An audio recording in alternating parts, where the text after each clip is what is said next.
Bura Azərbaycandır. Samux rayonunun bansiyasından yoldaşımdır, doktor yoxdur, doğuş eləmirlər.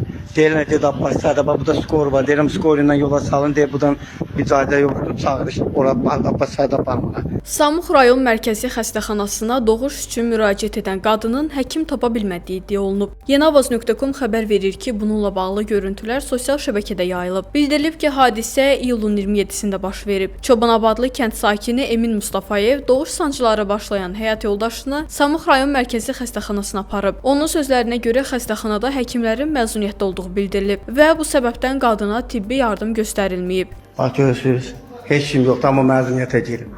Bax, şəxsən də çıxma qədər doktorlar məzuniyyətdən gəlsin, sonra çıxarsan. Hələ doktorlar hamısı məzuniyyətdə. İddiaya görə, xəstənin başqa tibb müəssisəsinə aparılması üçün təcili tibbi yardım avtomobili də ayrılmayıb. Bundan sonra Emin Mustafayev həyat yoldaşını motosikletlə Gəncə şəhərində yerləşən Abbas Səhət adına birləşmiş xəstəxanaya çatdırıb. Qadın uşağı burada dünyaya gətirib. Məsələ ilə bağlı Tibb Ərazi Bölmələrini İdarə Etmə Birliyindən Qafqaz İnfonun sorğusuna belə cavab verilib. Stat: Sosial şəbəkələrdə Samux rayon mərkəzi xəstəxanası ilə bağlı yayılan görüntülərlə bağlı qeyd edirik ki, videoda hamilə qadının müayinəyə cəlb edilməməsi ilə bağlı iddialar həqiqəti əks etdirmir və tərəflər arasında müvəqqəti anlaşmazlıq yaranıb. Sözügedən vətəndaş əvvəlcə Gəncə perinatal mərkəzində ultrasəs müayinəsindən keçib və ona baş gəlişi diaqnozu təyin edilib. Daha sonra həmin vətəndaş Samux rayon mərkəzi xəstəxanasına müraciət edərək həkim cərrah ginekoloq tərəfindən müayinə prosesinə cəlb edilib. Müayinə zamanı dölün köndələn vəziyyətdə olduğu müəyyən edilib. Qadının 6-cı hamiləlik olduğu üçün əməliyyat prosesinə hazırlıq görülüb. Vətəndaş əməliyyatdan imtina edərək öz razılığı və istəyi ilə Gəncə perinatal mərkəzinə müraciət edib. Yaranmış anlaşılmazlıq tam olaraq aradan qaldırılıb. Statın sonu.